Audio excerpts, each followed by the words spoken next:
outdoor and wellness are combined over $1 trillion part of the American economy, and growing kind of faster than GDP.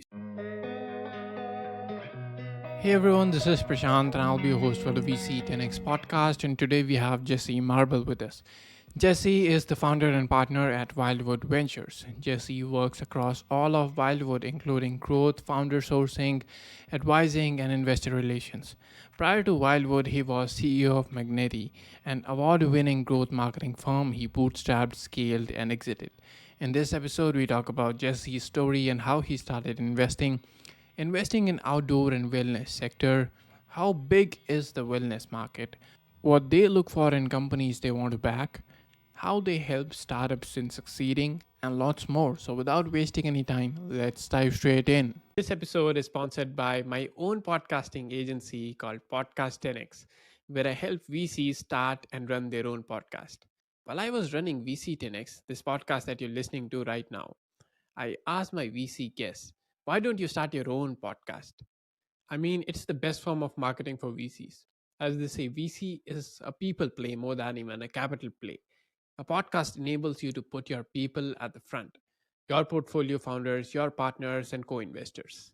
It's a great way to build a brand and win competitive deals. It activates all your marketing channels in a single shot, be it YouTube or blog post or newsletter or social media. Everything gets activated in a single shot. And I get the same response from all the VCs that it's a lot of work and we don't have the time for it. I said, all right, let me handle the work for you, from pre recording, editing, publishing to making social media clips. All you have to do is show up on a call, hit record, do the recording using the well researched outline we provide you with, and you're done. We handle everything else. You know what they said? All right, let's give it a shot. So if you are a VC and want to up your marketing and branding game, I'd love to work with you. And if you're thinking there are too many VC podcasts already, remember there are way more VC firms out there. And if you're not standing out, you're losing out. So if you want to work with me on starting your podcast, go to podcast10x.com and book a call today. I'll add the link in the description and show notes below. Look forward to working with you. Hey Jesse, so good to have you on the VC10X podcast. How you doing? I'm doing great, Prashant. Thanks for having me this morning. Yeah, it's a pleasure having you on. To start things off, can we first have your story and how you started investing? Yeah, so I worked for a couple of venture-backed SaaS businesses out of college and got thrown into marketing. I ended up doing all sorts of digital marketing work, email, content, blogs, webinars, social media, SEO, pay-per-click, kind of really running kind of the whole program at a small tech startup. And then I started a marketing agency. So I left my day job on my 27th birthday to go run a marketing agency with a friend of mine, and we grew that. We did that, and we started in 2010 and grew that, and sold it about 18 months ago. It was a company called Magneti, and we specialized in brand development, digital marketing, growth marketing for all sorts of industries.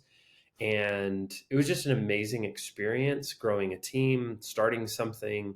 The very first project I ever sold was a website and a logo, and the proposal was for $1,000. And I had never sold anything before, and I was terrified. I had no idea the price of this kind of work.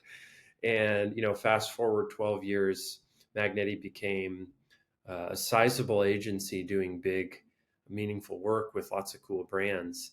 And so I really had that experience on the sales and marketing side, on the operator side, the kind of true zero to exit journey.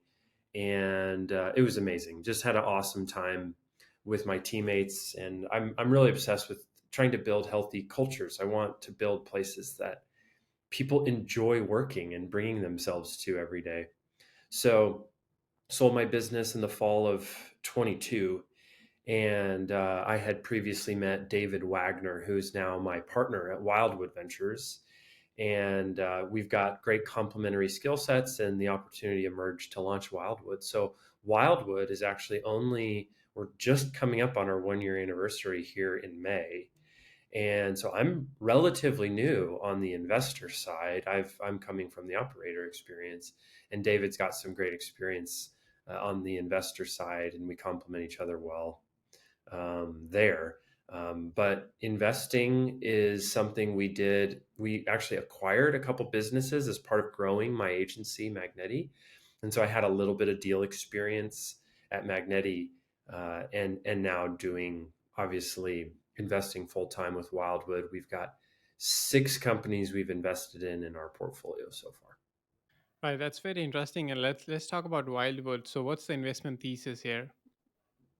Yeah, so Wildwood is really focused, we say, on the market for healthy and active lifestyles. So we all know and experience the reality that we have more technology in our pocket than sent men to the moon the first time, literally.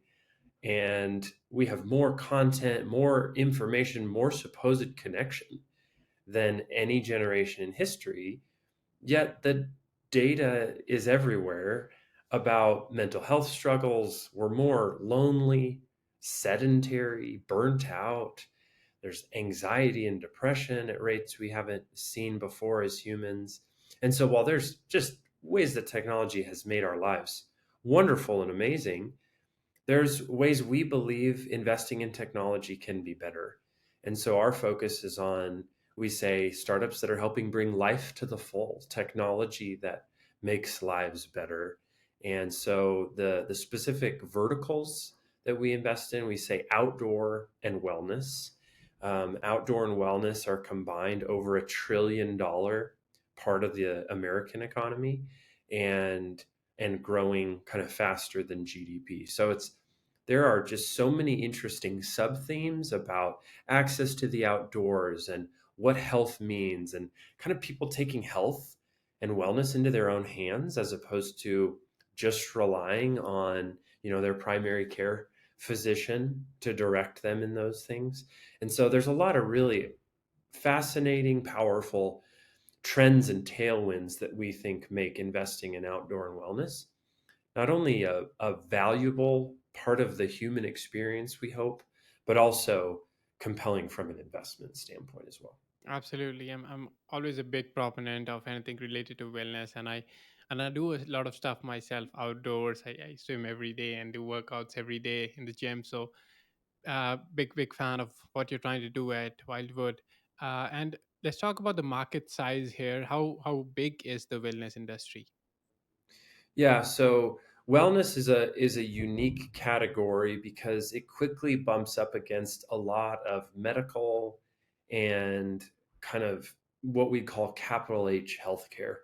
So wellness, as we define, is about a $600 billion industry, but that doesn't include kind of formal medical care, which is even bigger than that. Kind of quickly passes $1 trillion in U.S. TAM.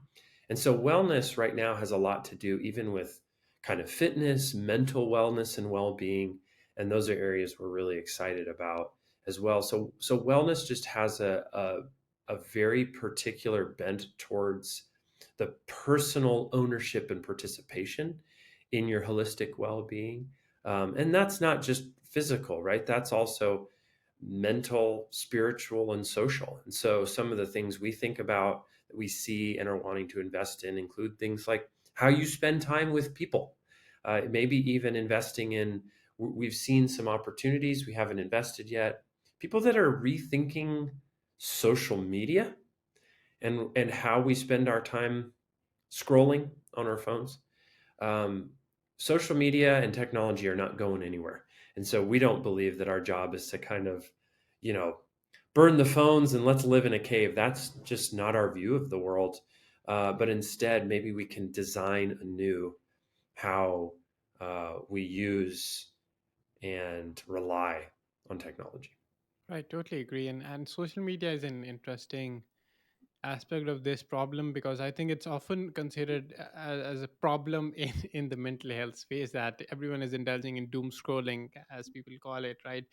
And and there's a lot of time that gets wasted there, and people are comparing themselves to others. So how do you think a social media that designed for wellness would look like? Yeah, I think that there are very specific kind of dopamine addiction loops that are actively designed into most major social media platforms. There are lots of examples of even former engineers, designers, and executives at the major social media platforms who have said some version of "What have we done? what have we what have we created?" In some version of that quote. One of the fascinating things about dopamine addiction, as well as the way that content is designed, is it is shrinking, for example, our attention span and patience cycles. So, for example, I can't remember when this was, so this data point doesn't have a source, but for a while, our patience with technology was sitting at about 8 seconds.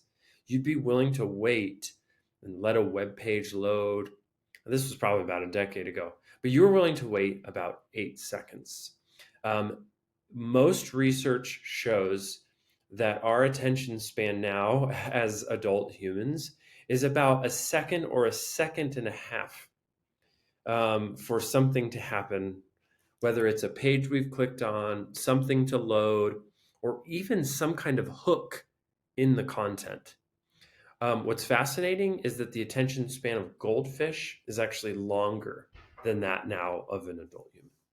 And so the question of how do we design something that looks and feels a little bit different.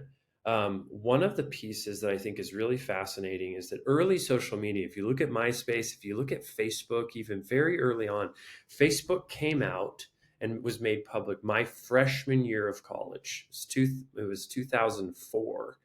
A guy came up to me, a friend of mine at college, his name was Pablo. He came up to me before school started and he said, "Are you on Facebook?"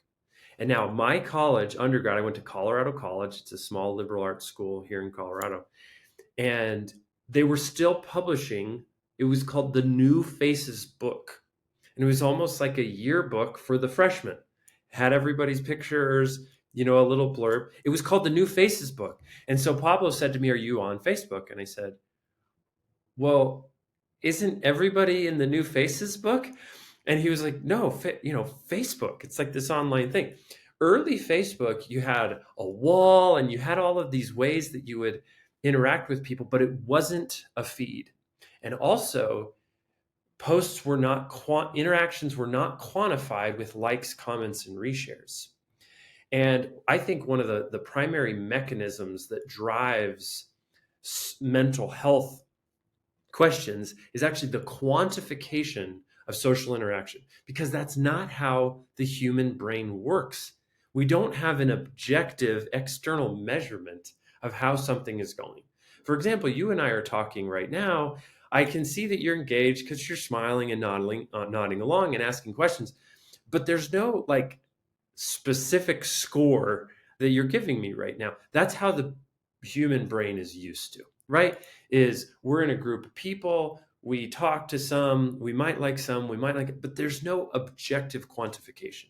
And so likes and comments is this weird measure of social influence that we've never experienced before, that is easy to then benchmark against itself, right? So for example, I put a picture up of my kid and it gets 20 likes, or I put a picture up of me at a football game and it gets 40 likes. Our human brain really doesn't know how to process, are my friends saying that my kid is half as interesting as the football game? That's what the numbers would indicate, but that's actually a difficult process to experience. So I think I don't know exactly how to design this, to be really clear. I go down this long tangent about quantification, but I think that that's something that the human brain still hasn't really figured out well yet, and I'd love to see someone trying to understand dopamine addiction and oh, and dopamine addiction and engagement, as well as the idea of social quantification and how those interactions are being measured in a way that is largely unhelpful. Right, absolutely. Yeah. Useful insights there. And let's talk about the Wildwood Fellowship that you run and how it works. Yeah, so Wildwood is a venture studio. We use a model that we call an open venture studio, which just means we want to find founders working on an idea already. Some venture studios operate where they incubate only their own ideas. And there are some awesome, what I call closed venture studios. We operate in this open venture studio model where we want to work with a founder. Our fellowship program is after due diligence, but before we make an actual cash investment. It's usually a 6 to 8 week sprint where we work with a founder on some project, something specific, something hands-on. Maybe they've got a conference coming up, and this was we've got a portfolio company we did this with recently. They were going to be presenting at a conference, so we jumped in. We helped them on positioning all of their content, their booth for their conference. And so, in many ways, fellowship is mutual extended due diligence. It's a way for us to understand how someone works before we write a check. So, our fellowship program is a really important part of the step for us to say, you know what, we've checked a lot of the boxes that most VCs do during diligence, but we want a little extra time to see what it's truly like to work with this person because we're going to be working with them pretty in depth via our studio. So the fellowship program is something that we do. It does not guarantee that we will invest in the startup, but it is the next important step after due diligence. Absolutely. That's an interesting model there. And what's the criteria for due diligence before they are accepted into the fellowship? What do you look for at that point?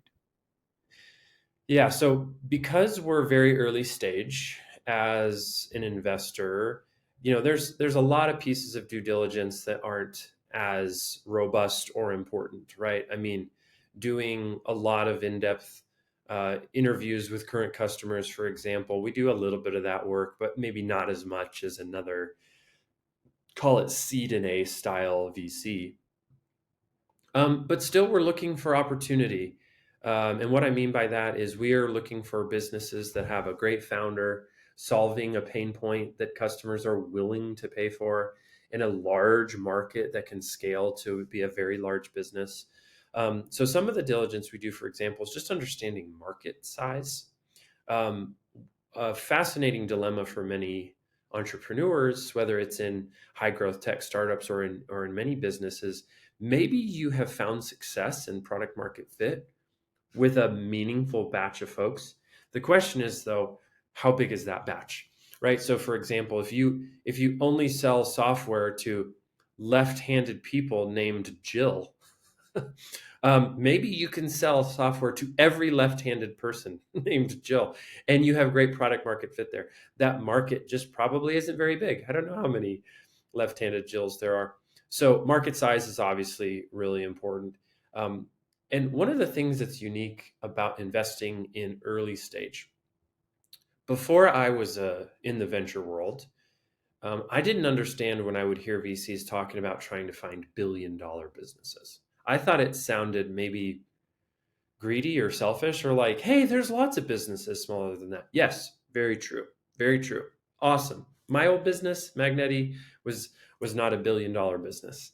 And it was awesome, even though it was smaller.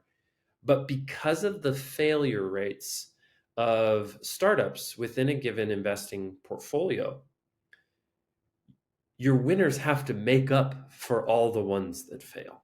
And so every one that you have, think about every one that fails, that one winner needs to kind of make up for it. And so it just becomes, in our portfolio and a lot of venture portfolios, they assume that 3/4 of their startups will go to zero, maybe more. And so what that means is everyone that succeeds need to be bigger and bigger and bigger. So there's a famous section in Peter Thiel's book, Zero to One. He's got an awesome book about startups.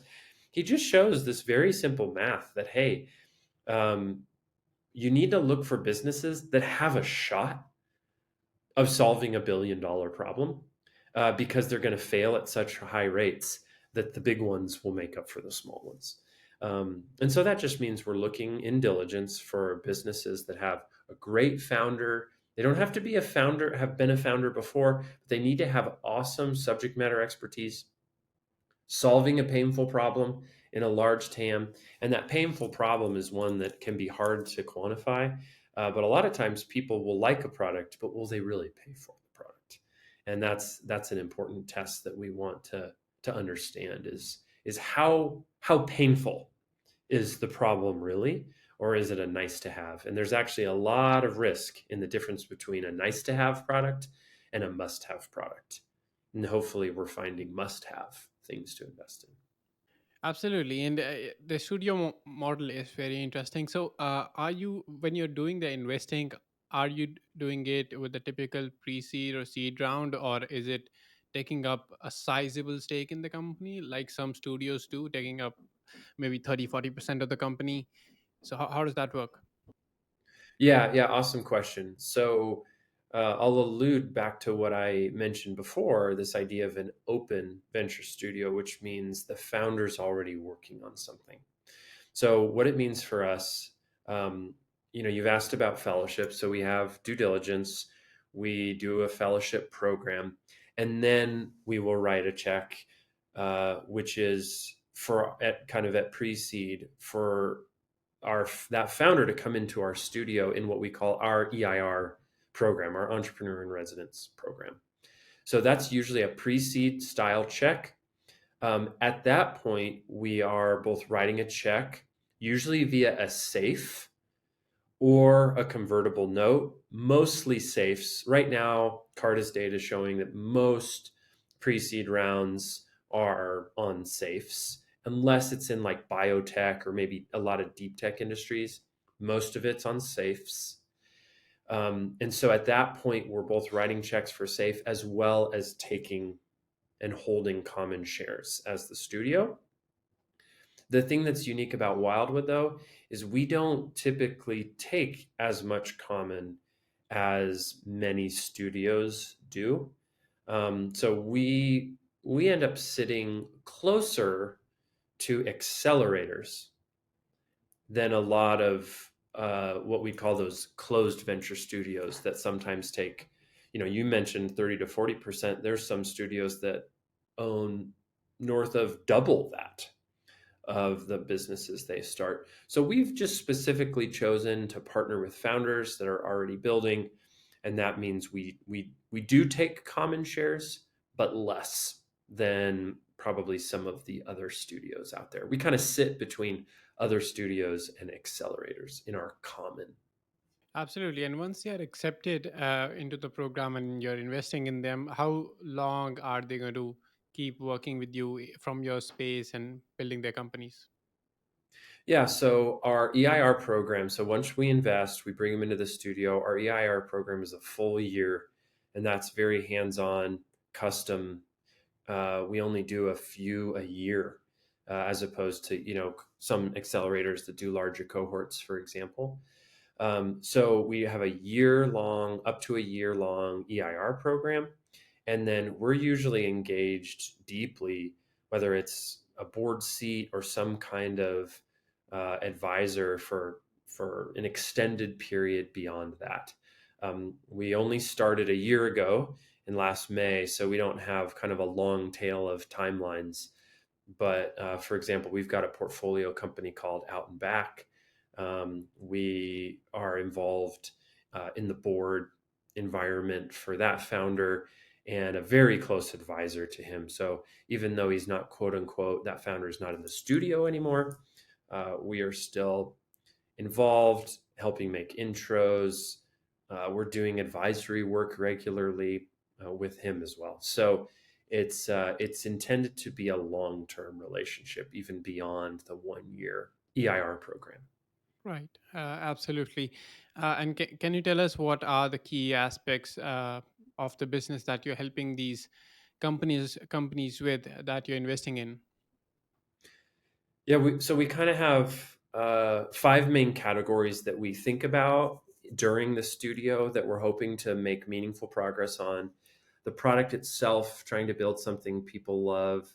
The unit economics of acquiring users to that product, some sort of manageable customer acquisition cost compared to the LTV of that customer. The third thing we think about is growth and scale. What is the broader go to market, and how are we growing into the large TAM team? How are they planning to grow the team?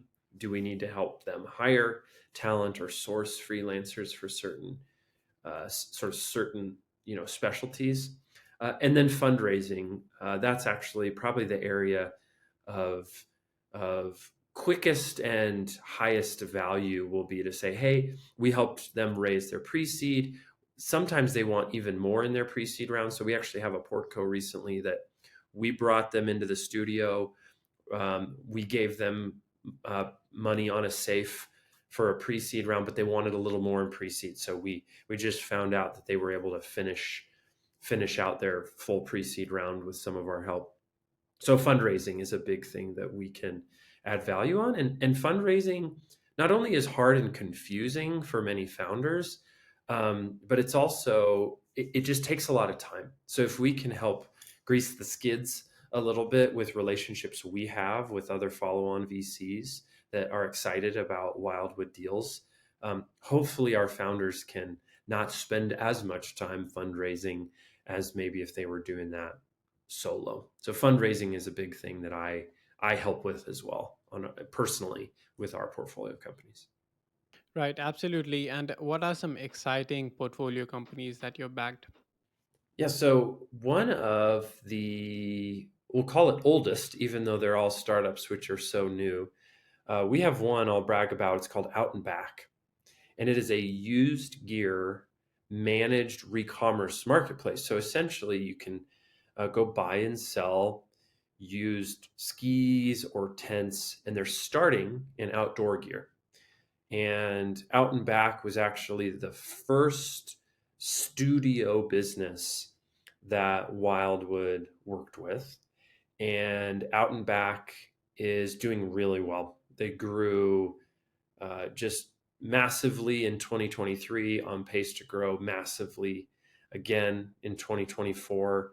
And just really excited about the work they're doing, the growth they're experiencing, and their leadership team is fantastic. So if anybody's interested in checking out and Back, it is a very cool startup. So that's one of six, and the other five I'm really excited about for different reasons, solving different problems in different ways, but all in this theme of promoting healthy and active lifestyles.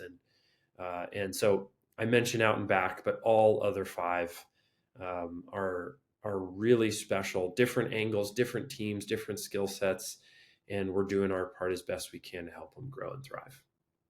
Yes, totally. And you mentioned that Out and Back was the first studio business that Wildwood worked with. So was Wildwood not a studio to start with initially, and then you started a studio? How did that work? Yeah, great question. So the distinction there is Wildwood is effectively a spin out of the venture studio that was inside of VF Corporation before. So VF Corporation is a large brand owner based in Denver, Colorado. They own brands like the North Face. They own Vans shoes, Timberland boots, Smartwool and Icebreaker. They own Supreme, Dickies, Ultra, the running shoe company. So VF actually had a venture studio inside prior to us launching Wildwood.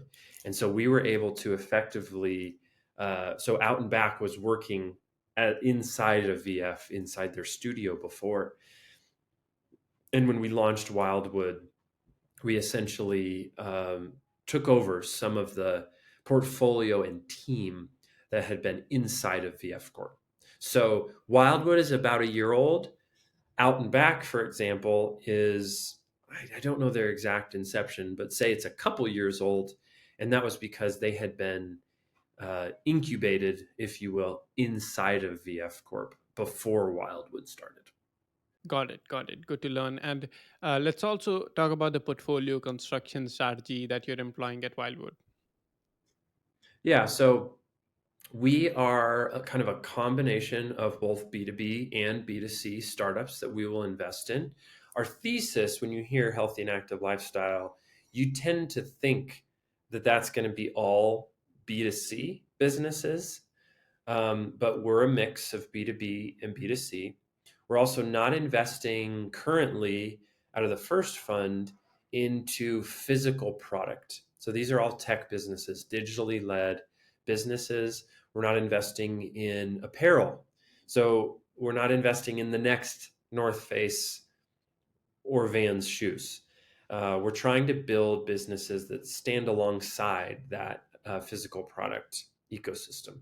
So, combination of B2B, B2C, all early stage, both pre seed and seed. When we think about the breakdown or the progress of the startups, our portfolio is broken into what we call true zeros, meaning startups that are truly pre-product, pre-revenue, 0.5s and ones. And so we kind of have some different descriptions around what it means to be a little further along versus, and we field pitches of startups that are what we call true zeros, just meaning they haven't built a product or have a customer yet. So we kind of have a combination of B2B, B2C, all early stage, both pre-seed and seed, and then kind of those three categories of zeros, 0.5s, and ones, all with still this focus on healthy and active lifestyles. The breakdown between outdoor and wellness right now of the six, I think it's actually it's 5 outdoor to 1 wellness at the moment, but my hunch is that actually that will swing over time and the portfolio will end up being more wellness than what's considered outdoor. Just a hunch. We're early on, so not totally Right. sure how that'll play out, but wellness just has it's a bigger TAM and a lot more kind of subsets of investing opportunity within it. Right. Totally. And Jesse, you have built and sold a business yourself and now investing in other businesses. So, what do you think has been your biggest learning from this entire journey that you'd like to share with other founders? This is definitely a more of a soft thing, right? Like not a hard skill kind of comment, but just the idea of grit, resilience, and hard work. I am someone who I think I know how to work hard and I'm a decently intelligent person. But I had part of my personality challenged early on where I thought that if something was hard, it meant I was unqualified or I shouldn't do it. That is not how you survive in difficult environments and especially in startups. Sometimes things are hard because they're just difficult to do, even for well qualified, very smart, very hardworking people. And sometimes when things get really hard and things aren't working, or you're raising money and people aren't saying yes, or you're pivoting the product and people aren't buying, you might say, am I supposed to be doing this? Am I qualified to do this? Is there something broken with me? And this is so subtle and maybe it's cliche, but there was just some pivot one day for me where I realized, no, some things are just literally hard to do. Even for the smartest, hardest working, most capable, most qualified, with the best network, it can still be hard. And that switch from um, maybe I don't have enough to no, this has nothing to do with you, and you just got to keep going. Very subtle, very nuanced, but is such a game changer for me. And that's something I wish there was a way to download and share with all founders is um, it doesn't always mean you're unqualified. Maybe it's just hard. Maybe what you're doing is truly unique, special, and has not been done before. And therefore, the path is unclear and it's hard to get specific advice on how to do it. Right. Absolutely, totally agree. Great words to end this with. And now let's do the rapid fire round, wherein I'll ask you five quick questions about the investing you're doing at Wildwood, and you have to give five quick answers, right? Great. So the first one goes: what are the sectors and regions you invest in? Sectors are B2B and B2C, outdoor and wellness. Geography wise, we're focused on North America. Great. And what's the typical stage of investment? Pre seed and seed. What's the typical check size you put in? At pre seed, 200 to 400. Seed is more like 400 to 800. Got it. Where can founders get in touch in case there's a direct way? Our website is wildwood.vc.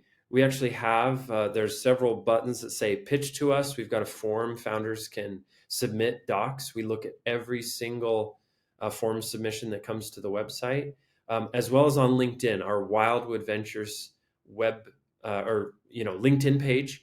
We're posting events that we're going to, portfolio updates, any job opportunities that we see in our ecosystem. So our website, wildwood.vc, or the Wildwood Ventures LinkedIn page.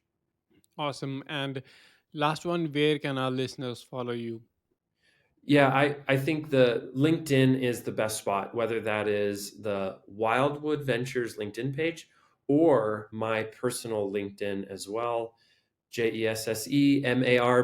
You can find me on LinkedIn. I'd love to connect with any listeners that would like to follow our journey. Absolutely. I'll make sure to put all those links in the show notes below. Thanks so much for doing this with us, Jesse, and I love the incredible work you're doing. Happy investing. Thank you, Prashant. Thanks for having me. I appreciate it. My pleasure.